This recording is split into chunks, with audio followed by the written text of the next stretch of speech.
प्यारे दोस्तों, मैं आप सभी का स्वागत करता हूं आपके चैनल स्टडी ईक्यू पर। जो मेरे नए सब्सक्राइबर्स हैं, मैं उनका तहे दिल से स्वागत करता हूं, और जो पुराने सब्सक्राइबर्स हैं मैं उनका भी स्वागत करता हूं। ठीक है, तो जो लोग मेरे चैनल पे पहली बार आए हैं, तो एक औपचारिकता होती है, लाइक और सब्सक्राइब करना ना भूले। मेरे इस चैनल को अभी तक सब्सक्राइब नहीं किया तो सब्सक्राइब कर दे, लाइक नहीं किया तो लाइक कर दे, शेयर नहीं किया तो शेयर वीडियो देखने के बाद ज़रूर कर दें। तो दोस्तों, जैसा कि आप थंबनेल में देखे होंगे, हम लोग अर्थव्यवस्था के क्षेत्र के बारे में एक संक्षिप्त परिचय, या फिर एक कह सकते हैं संक्षिप्त परिचय ही लेंगे। ठीक है, तो तो जो पढ़ चुके हैं वो रिवीजन कर ले, जिन्होंने नहीं पढ़े हैं तो वो जान ले कि अर्थव्यवस्था में कितने क्षेत्र हैं। ठीक है, तो अगर हम बात करें कि अर्थव्यवस्था के क्षेत्र को कितने में बांटा गया है या कैसे बांटा गया, तो आर्थिक गतिविधियों के आधार पर, कैसे आर्थिक गतिविधियों के आधार पर अर्थव्यवस्था को 3 क्षेत्रों में बांटा गया। कौन से? प्राथमिक है, द्वितीय क्षेत्र, तृतीयक क्षेत्र। तृतीयक है ना, यही कहा है, तृतीयक है। ठीक है, तृतीयक क्षेत्र। और हाँ, ये पीडीएफ आपको मेरे टेलीग्राम चैनल पर मिल जाएगी, तो मैं अपने टेलीग्राम का लिंक अपने डिस्क्रिप्शन में दे दूँगा, उसको ज्वाइन कर लें। ठीक है, तो आगे बढ़ते हैं। तो तृतीयक क्षेत्र, प्राथमिक क्षेत्र, द्वितीयक क्षेत्र और तृतीयक क्षेत्र। ठीक है, दोनों में कहा है। ठीक है, तो इसको अपडेट करके मैं सही करूँगा। ठीक है, प्राथमिक क्षेत्र, द्वितीय क्षेत्र, तृतीय क्षेत्र, ये आर्थिक गतिविधियों के आधार पर बांटा गया है। ठीक है, अच्छा, पहली बात ये समझ लीजिए कि अर्थव्यवस्था क्या होती है। देखिए, किसी भी देश को चलाने के लिए उस एक व्यवस्था है, उसकी अर्थव्यवस्था कहते हैं। आर्थिक रूप से चलाने के लिए, आर्थिक मतलब धन से संबंधित लेन देन के लिए जो भी व्यवस्थाएं होती हैं वो अर्थव्यवस्था की श्रेणी में रखा था। एकदम सिंपल सरल शब्दों में मैंने आपको बताया है। ठीक है, तो ठीक है, चलिए आगे बढ़ते हैं। देखिए, प्राथमिक क्षेत्र, मैंने कहा प्राथमिक क्षेत्र। प्राथमिक क्षेत्र मतलब पहला क्षेत्र, मतलब वो एक ऐसा क्षेत्र जो कि प्राकृतिक तौर पर हम सबको भगवान द्वारा कह सकते हैं मिला है। ठीक है, या फिर जो नहीं मिला उसको हम लोग मिलाने का काम करते हैं। मतलब प्राथमिक क्षेत्र में उन उत्पादन इकाइयों को शामिल किया जाता है जो प्राकृतिक संसाधनों के दोहन से प्राप्त होता है। कैसे प्राप्त होता है? दोहन किया जाता है उसके रिसोर्स का, मतलब नेचुरल रिसोर्स। जो भी हमारे पास नेचुरल रिसोर्सेस हैं उनको ऑप्टिमाइजेशन करके, मतलब उनका प्रयोग करके, उनको निकाल कर, जैसे कोयला है तो वो खान मिलेगा, तो खान को खोदेंगे, खुदाई करेंगे, तो वही दोहन है। ठीक है, कृषि, जैसे इसके एग्जाम्पल क्या क्या, सबसे बड़ी बात है कि एग्ज़ाम में जो पूछा जाता है वो एग्जाम्पल पूछा जाता है, इसकी डिफिनेशन नहीं पूछी जाती। पूछा जाता है कि निम्नलिखित में से प्राथमिक क्षेत्र का उदाहरण कौन है, निम्नलिखित में से द्वितीय क्षेत्र का उदाहरण कौन है।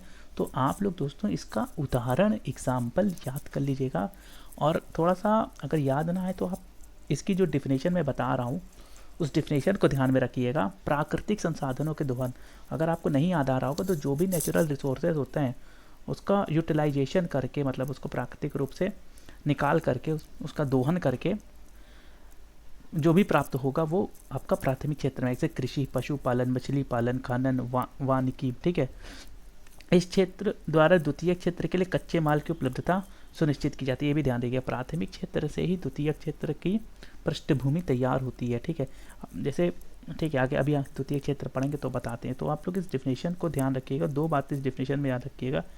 एक तो पहला प्राकृतिक संसाधनों का दोहन, और दूसरा इसके सभी एग्जाम्पल्स कौन कौन से आते हैं। कृषि आता है, पशुपालन आता है, मछली आता है, खनन आता है, वानिकी आता है। ठीक है, मैं उम्मीद करता हूँ कि समझ गए होंगे। आइए द्वितीय क्षेत्र पे आते हैं। द्वितीय क्षेत्र, प्राथमिक क्षेत्र से ही प्राप्त क्या होता है, पृष्ठभूमि तैयार होती है द्वितीय क्षेत्र की, इस बात को ध्यान रखिएगा। तो अर्थव्यवस्था का वह क्षेत्र जो प्राकृतिक क्षेत्र के उत्पादों को अपनी गतिविधियों में कच्चे माल के रूप में प्रयोग करता है, द्वितीय क्षेत्र कहलाता है। नहीं समझ में आया, कोई दिक्कत नहीं। मतलब आपको एक प्रोडक्ट बनाना है, ठीक है, तो उसके लिए आपको रॉ मटेरियल चाहिए होगा। तो जो रॉ मटेरियल होगा वो हमको प्राइमरी सेक्टर से प्राप्त होगा। तो प्राइमरी सेक्टर के जो रॉ मटेरियल प्राप्त होंगे वही हमको द्वितीय क्षेत्र में काम आएंगे। ठीक है, अब जैसे आपको कोई भी मैन्युफैक्चरिंग करनी है, ठीक है, आपको बिजली उत्पादन करना, जलापूर्ति करना, द्वितीय क्षेत्र के उदाहरण। ठीक है, उदाहरण तो ध्यान रखिए, कारखाने में निर्माण करते हैं। ठीक है, जैसे आपको कोई भी मैन्युफैक्चरिंग करना है तो आपको क्या चाहिए होगा, जैसे मान लीजिए आपको कपड़ा बनाना है। ठीक है, तो कपड़ा बनाने के लिए आपको कपास की ज़रूरत पड़ेगी। ठीक है, कपास कहाँ से उसका उत्पादन करेंगे हम लोग ना, पहले वाले प्राथमिक क्षेत्र में हम लोग प्रोडक्शन करेंगे। ठीक है। आपको बिजली बनानी, तो बिजली बनाने के लिए कई सारी चीज़ें, पानी चाहिए, पानी नेचुरल रिसोर्सेज से प्राप्त होता है, ठीक है। और भी जिस जिस तरीके से बिजली बन सकती है उस तरीके हमको पहले क्षेत्र पर डिपेंड रहना पड़ेगा। द्वितीय क्षेत्र को हम लोग औद्योगिक क्षेत्र भी कहते हैं, द्वितीय क्षेत्र को हम लोग औद्योगिक क्षेत्र भी कहते हैं, ठीक है। तो जितना भी मैन्युफैक्चरिंग से रिलेटेड काम होगा, प्रोडक्शन से रिलेटेड काम होगा, वो द्वितीय क्षेत्र में काम आएगा। तो डिफिनेशन में एक बात ये ध्यान रखिएगा, डिफिनेशन में एक चीज़ ये ध्यान रखिएगा, इसको एक दो बार ज़रूर पढ़िएगा, ठीक है। प्राथमिक क्षेत्र के उत्पादों को अपनी गतिविधियों कच्चे, देखिए ये एक बात लिखिए, प्राथमिक क्षेत्र के उत्पादों को अपनी गतिविधियों में कच्चे माल के रूप में उपयोग करता है। जो भी प्राथमिक क्षेत्र का उत्पादन होगा, ठीक है, उत्पादन हो गया, प्रोडक्शन हो गया, प्राथमिक क्षेत्र का एग्जाम्पल क्या क्या था, कृषि, पशुपालन। अब मान लीजिए गेहूँ है, ठीक है, कृषि से हमको गेहूँ मिल गया, ठीक है, वो प्राथमिक क्षेत्र हो गया, कृषि किया, गेहूँ प्राप्त हो गया। तो द्वितीय क्षेत्र के लिए मान लीजिए आपको आटा का प्रोडक्शन करना है, ठीक है, आपको एक मतलब मैन्युफैक्चरिंग हब निकालना है, आप आटा का प्रोडक्शन करना है, तो आपके लिए रॉ मटेरियल क्या हो गया, गेहूँ। अगर वो कृषि करके गेहूँ ना प्राप्त कराता तो हम लोग आटा ना बना पाते, ठीक है। तो इस तरीके से आपको समझने की आवश्यकता है, ठीक है। तो फिनिश प्रोडक्ट तक एक प्रकार से कह सकते हैं पूरा हम लोग ये सेकेंडरी क्षेत्र में हम लोग प्राप्त करते हैं, ठीक। तृतीय क्षेत्र को सर्विस सेक्टर भी कहते हैं। आज ये जिस प्रकार से हम आपको पढ़ा रहे हैं, मतलब या फ़ोन में बात कर रहे हैं ना, ये भी एक सर्विस प्रोवाइड कर रहा है, ठीक है, ठीक है। तो अब देखिए, मतलब पहले एक बार इसका डिफिनेशन देख लेते हैं क्या कहते हैं।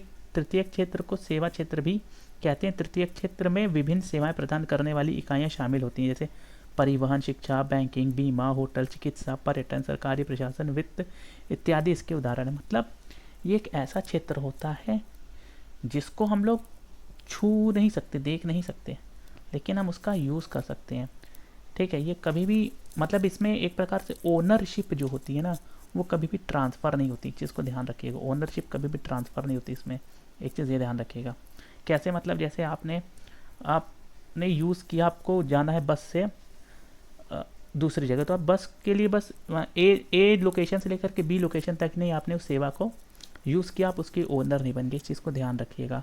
बीमा आपने पॉलिसी दिया, तो पॉलिसी जब तक है तब तक आप उसके सर्विस के फ़ायदा ले रहे हैं। जिस दिन मान लीजिए, बीमा भी कई टाइप्स के होते हैं, जनरल इंश्योरेंस होता है, लाइफ इंश्योरेंस होता है, फायर होता है, मरीन होता है, ये जनरल इंश्योरेंस के एग्जांपल्स हैं, ठीक है।